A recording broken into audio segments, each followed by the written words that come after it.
Warning: the following 3 animal attacks were deemed too graphic for YouTube and age-restricted. After carefully editing them, we are reposting them now. Viewer discretion is advised. Welcome to Final Affliction.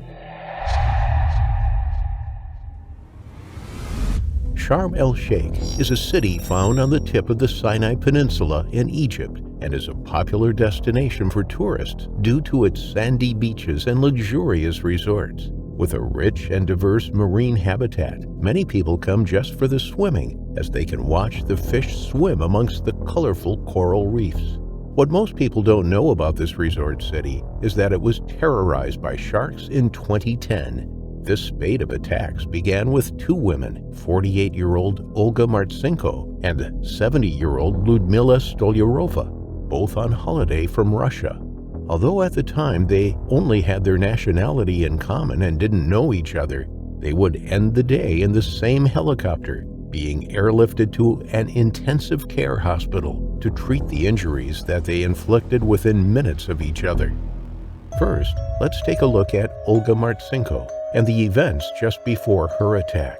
She had taken a holiday to Egypt with her daughter Yelena in November 2010 and had been enjoying showing her the culture of the new country, as well as taking advantage of the beautiful coastal scenery that was on offer to them. They both loved swimming together, and so most of the holiday had been taken up in the crystal waters of the Red Sea.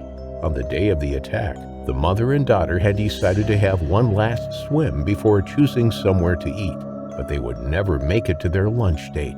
Olga was floating on her back, staring up at the clear sky above her and feeling the warm water on her skin. It felt like paradise. Her left arm was stretched out wide, and after some time floating, it grazed against something rough like sandpaper. At first, she suspected it was a rock, but it felt too leathery to be a rock. So she tried to figure out exactly what she was touching. Maybe it was a dolphin. She didn't have to wonder for long as she felt a shark dig its jagged teeth into her arm and shake her. Pain ripped through her arm, and when she tore away from the jaws of the massive animal, she quickly saw that it had ripped her arm clean off. Terrified and covered in her own blood, she began to scream for help, frantically searching for her daughter and praying the shark wasn't about to bite her now too. Luckily, Yelena was safe on the jetty and had seen the ordeal, watching her mother sink beneath the waves and then arise in a panic, red with blood. As Olga tried to swim back to the jetty, the shark continued to follow her, biting her again and again. Each bite forced her back under the water, and the whole beach could hear her screams as she resurfaced. Luckily for her, Olga was wearing swim fins at the time, which helped to propel her to the jetty and into the open arms of the lifeguards, who quickly pulled her from the water. Onlookers watched as the shark continued to circle, just as Olga had been dragged from the water. It was now a race against time to keep her alive, long enough for her to get the medical help she desperately needed before she bled out. Are any of the fingers completely amputated? It looks like her entire hand is gone. Okay, so if you can, just make sure they take a clean, dry cloth and wrap it around the wound and place pressure on it. On the other side of the beach, Lyudmila was relaxing with her husband Vladimir in the sand. As it was coming to the end of their holiday, she was trying to make the most of the hot sun and warm waters before she had to go back to her cold hometown in Russia. She suggested to her husband that they should go swimming. He was deeply engrossed in his book, so declined, but encouraged her to go swimming by herself before they headed home. She agreed and disappeared into the water. At the same time, a dive instructor called Hassan Ali was on the sea floor with a client, showing her the basics of diving and introducing them to a new underwater world. Nearing the end of the dive, Hassan watched as a 3-meter white-tipped shark approached him and his client. Concerned by its nervous movements, he decided to make himself look as large as possible, and they both attempted to kick away the animal as it circled them, seemingly looking for a safe route of attack. When it realized that it was getting nowhere with the divers, it suddenly shot up to the surface as it grasped another meal, Lyudmila. Hassan watched in horror as the shark grabbed the elderly woman by the leg and pulled her beneath the surface. He was helpless to do anything but watch. The animal made quick work of her leg, tearing at it with a ferocity that Hassan had only seen on TV. Within seconds, it had torn her foot from her body. He struggled to see anything further as Ludmila's blood filled the ocean around her in a red cloud.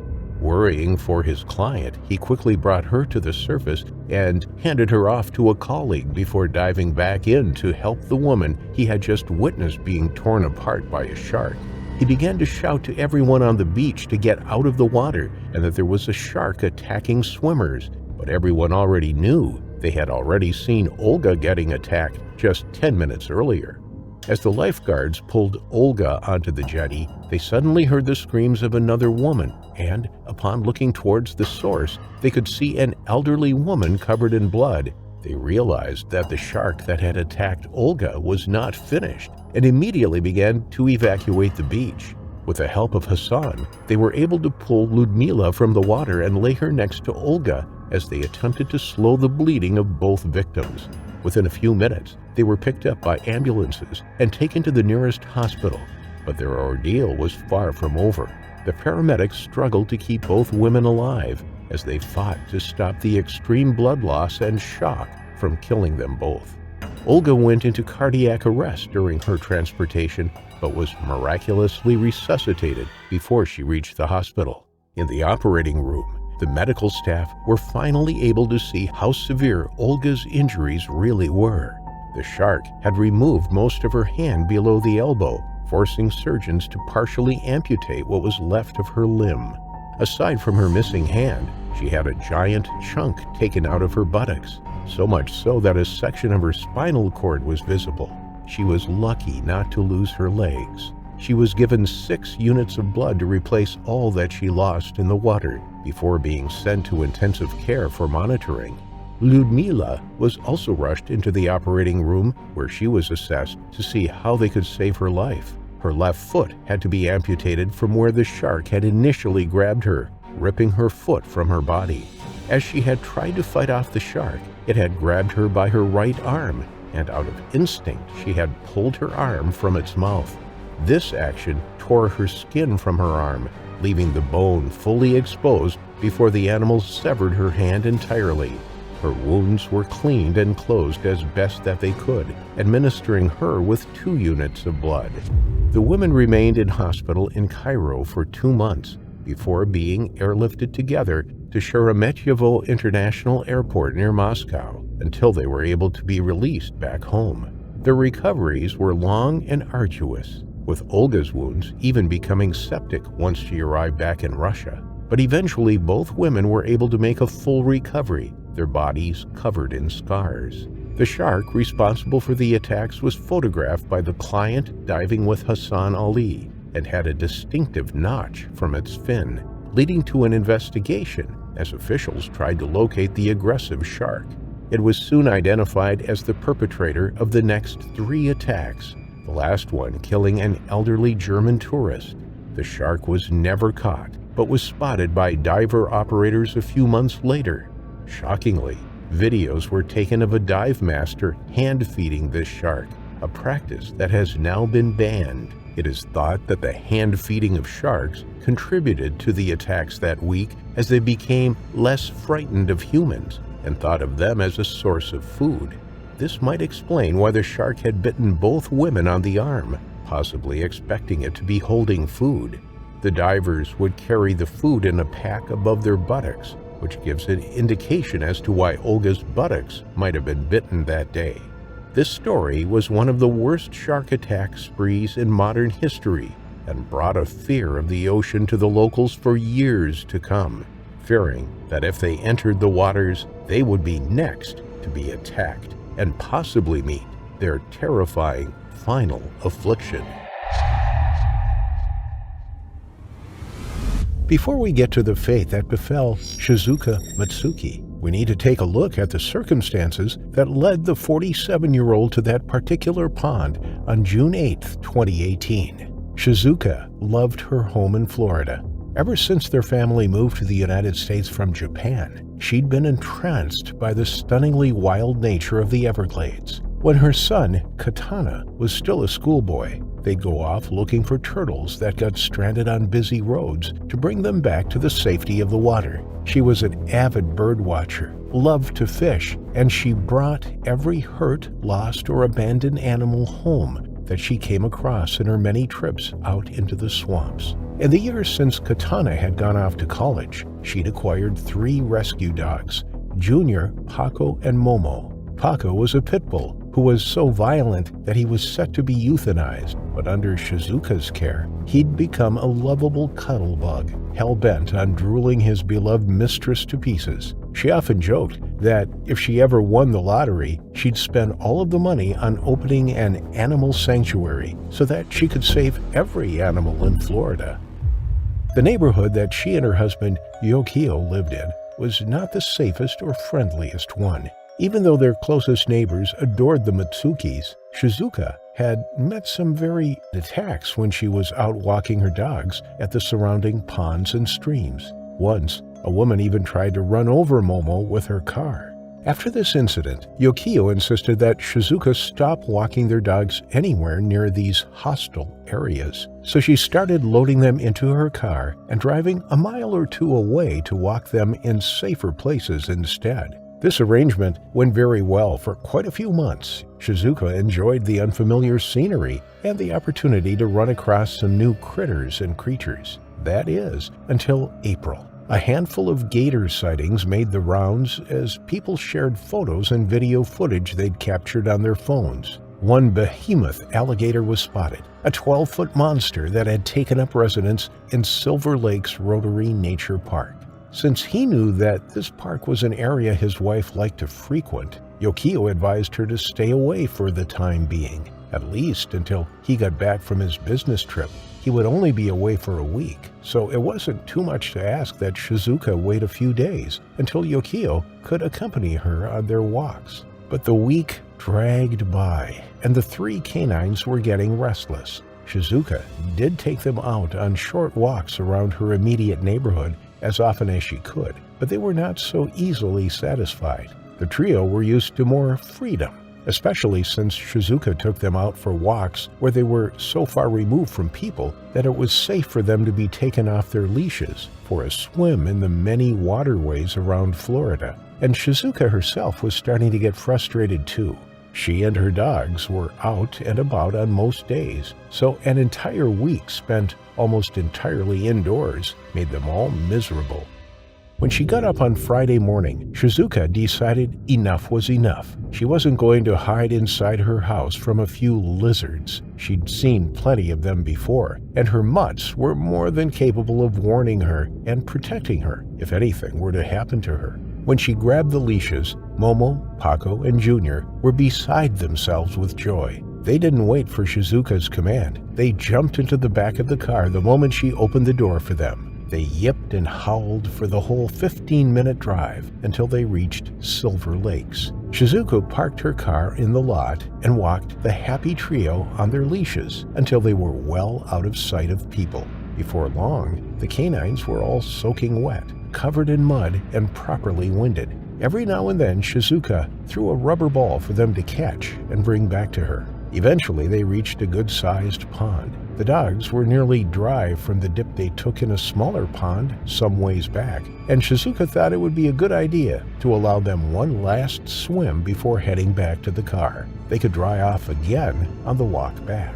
The day was so hot that they'd probably be completely dry when they reached the parking lot again. She hurled the ball into the pond, and the dogs took off after it. But Paco, who reached the water's edge first, came to a skidding halt. The other 2 braked to a stop behind him, too. They whined and pawed nervously at the muddy bank, unwilling to go inside after their prized ball. Shizuka sighed. She'd seen this behavior before when they came across snakes. The dogs always whined and paced around nervously when they came across reptiles. Luckily, Shizuka had none of the same reservations about snakes. Once she chased the thing off, the dogs would go in and get the ball so that they could start their walk back. But after inspecting the bank, Shizuka couldn't find any signs of snakes or lizards, and she didn't see any gators resting in the water either. She decided that the three dogs were just tired. After all, they'd been out running for more than 2 hours by now. So she stepped into the water. The ball had drifted close to the bank, and she only had to go up to her knees before she could reach it. But Shizuka missed the predator hiding in the weeds, only a few feet away from where she stepped into the mucky water. Her dogs hadn't seen anything either, but they sure smelled it in the vicinity. When their master took those first 2 steps into the pond, they let out a chorus of howls to get her to come back. Shizuka took another step, her hand already reaching for the yellow sphere. But just as her hand closed around the ball, there was an almighty splash from behind her. She didn't even have the chance to turn around before almost a half a ton worth of reptilian body knocked her head first into the dark water. From behind the weeds, the very 12-foot alligator that witnesses had shared on social media propelled out at the prey that had so willingly walked right into its territory. It was planning on waiting for one of the dogs to come close enough to strike, but it wasn't going to say no to the much larger target that walked in instead. As soon as Shizuka's body was submerged, Momo jumped in after her. But as soon as the thing bowled her over, it had wrapped its scaly body around her before she could claw her way to the bank. When Momo reached his favorite human, she was already in the throes of the alligator's fatal death roll. He paddled in and tried to claw onto the barreling lizard's body, but a heavy tail struck him down. In mid-turn, the gator's jaws glanced off his rib cage. Momo retreated, bleeding heavily from the open gash on his ribs. In the water, Shizuka had not even had the chance to catch some air. Once the animal had her in its grip, she was consumed by an impossibly strong pressure from all sides. What little air she did have in her lungs was expelled by the force and the intense spinning through the deep. She felt her chest shatter under the immense compression just before she lost consciousness. Once her body went limp, the animal swam Shizuka away to find a more secluded spot on the other side of the pool. But Momo, Paco, and Junior were relentless. They continued to make an immense amount of noise for an hour before someone finally came by. An older man out for a mid-morning stroll saw the commotion on the banks. By now, Momo was heaving and coughing from the constant barking and the stress it placed on the bite mark that had also bruised his ribs. The man who came upon the scene immediately put the pieces together. All 3 dogs were wearing collars. They were obviously well cared for, and there was no sign of their owner in sight. He'd also spotted a car in the parking lot, so there must have been a person with the dogs at some point. And then, on the other side of the pond, he saw the scaly back of a massive alligator slide into the water, disappearing below the surface when he came closer to investigate. He called the authorities, and they arrived within minutes of the call.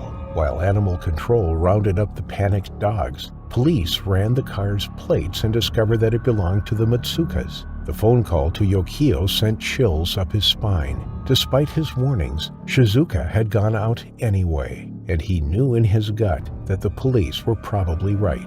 If it wasn't an alligator, then she'd possibly drowned in some other way. He got on the earliest flight he could catch and arrived back in Florida that very night, just as authorities announced that they had found Shizuka's remains. She was missing an arm, and a large chunk was torn out of her midriff. It took another 3 days after the discovery to finally catch the beast that killed Shizuka. The parts of Shizuka that were missing from her body were found in the animal's stomach and were sent to the funeral home so that they could be buried with the rest of her in a closed casket service. The church that hosted Shizuka Matsuka's funeral had to bring in extra seats to accommodate everyone that showed up. Her good deeds did not stop at saving animals. Shizuka touched every life she came into contact with, and her son, Katana, made sure that she would get her biggest wish after all. He opened the Shizuka's Plan Foundation, just like Shizuka always wanted before meeting her terrifying final affliction. Cruising in the depths of the world's oceans are sharks that have earned themselves a reputation as the most dangerous species of sharks, the great white sharks. They are equipped with rows of razor-sharp teeth that are unforgiving during their infamous sneak attacks. When great white sharks are looking to satisfy their large appetites, the last thing you want to do is be in their way. When these ruthless sea creatures decide to strike, they move with such precision and speed that they end up giving their victims no chance to react. Onlookers are left with no other choice than to watch in horror. Such was the case of a man named Randall Fry.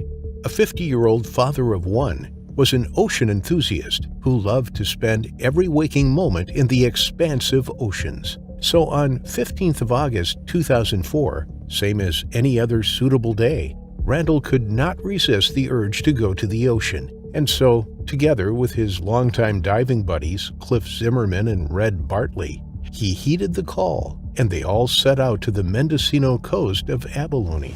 Aboard the 28-foot fishing boat named Dolphin, the trio was bursting with excitement as the cool ocean breeze brushed against their bodies. They combed the turquoise ocean until they all agreed that the sheltered cove at Kybsilla Rock was the perfect spot for abalone hunting. The trio had been at this cove several times before and knew it like the palm of their hands. So, before they could set foot in the cool, alluring waters, they quickly scanned the ocean for sharks or sea lions that the great white sharks were fond of trailing. Once the coast was clear, Randall wasted no time and jumped into the waters. A few minutes later, Cliff joined him. Since abalones could only be caught through free diving in the 15-foot deep waters, all they had on was a wetsuit and mask. While Randy, as they were fond of calling him, was slowly drifting farther away from the boat, Cliff remained close by because he was having trouble with his equipment. For some reason, his mask kept fogging up. Bartley chose to stay behind and keep an eye out for any danger. While on the deck of the boat, he decided to keep himself busy. He took out his fishing rod, hooked the bait, and cast it into the water. Within no time, Bartley had landed a black rock cod before the rest could catch their first abalone. Randy was now 3 feet away from Cliff, who was trying to catch up, but was still struggling with his mask. Afloat, they chatted away and made fun as their heads were bobbing up and down with every breath that the sea took. Randy was yearning to get started with the adventure and couldn't wait a minute longer for Cliff to finish fiddling with his equipment, and so he decided to dive deeper. Not wanting to miss out on the fun, Cliff hurriedly cleaned his foggy mask off and dipped his head into the water to suction his mask onto his head. As his face broke the surface of the water, the unexpected happened. He could feel the pressure of something big passing near him. He stuck his head out of the water and looked around, hoping to see the submarine or speedboat that had just gone past him. In a horrific turn of events, Cliff's eyes were met with a large dorsal fin sticking out of the water. All he knew and needed to know was that the fish was big enough to kill. Before his screams of terror could reach Randall and warn him of the impending danger, the blue ocean suddenly turned crimson. Out of nowhere, the 18-foot great white shark grabbed Randall by his throat and tore his head off, killing him instantly. Copious amounts of blood were seen gushing to the water's surface before both the shark and Randy disappeared into the murkiness of the water. For a moment, Cliff thought that he was right in the middle of a horror movie, but the now strong waves quickly slapped him back to his senses.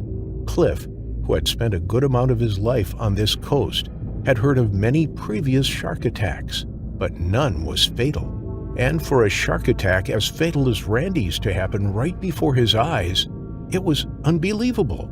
He could not shake the feeling that a few seconds ago, that could have been him. However, he was still not yet safe from the monstrous creature. He immediately dropped his weight belt and gathered all the energy left in him and frantically made a swim for the boat. He could not tell if the shark was on to him. With his heart about to burst from his chest, he pushed himself beyond his limits, praying and hoping that his body would propel him faster than the water-dwelling monster. Luckily, Bartley was there to yank him out of the water. Bartley, who who had heard Cliff screaming at the top of his lungs, looked up only to see a pool of blood spreading on the water's surface. They took a moment and looked around one more time, but they could neither see the shark nor their beloved friend. The blood, too, was gone. Cliff was still trembling and could barely catch his breath. Bartley quickly reached for his radio at the same time, trying to steer the boat, and made a mayday call for help. The duo began their agonizing ride back to the sandy shore. Within the nick of time, helicopters were hovering over the cave at Kybsilla Rocks, looking for Randall's body.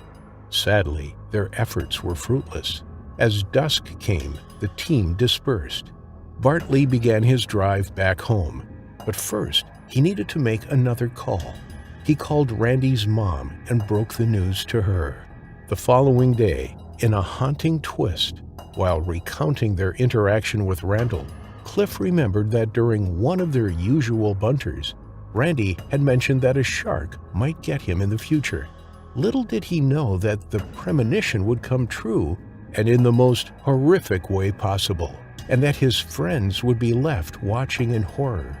The only comfort that Randall's loved ones got was that earlier that day, a Coast Guard had recovered Randall's lifeless, headless body. Were it not for the wetsuit that had his name on it, it would have taken longer to identify him. But the horror was far from over. On September 8th, 3 weeks after the horrific incident, a beachcomber walking on 10 Mile Beach, north of Fort Bragg, found a head. Upon further investigations, it was identified by the Mendocino County authorities as belonging to Randall. Fatal shark attacks in this area were rare, and when consulted about the reasons for this one, experts strongly believe that the shark may have mistaken Randy for a seal. Others suspected that Bartley's decision to start fishing could have attracted the shark to the area. His family and friends came together to spread his ashes in Maverick's Surf near Half Moon Bay. He spent his better days in the ocean and wanted to rest near it.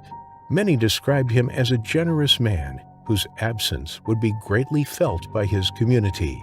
Randy's colleagues termed him irreplaceable, and his death remains to be a chilly reminder of the unforeseen dangers that are lurking in the alluring waters of the ocean, waiting to bite the next unsuspecting person in the water, bringing them to their tragic, final affliction.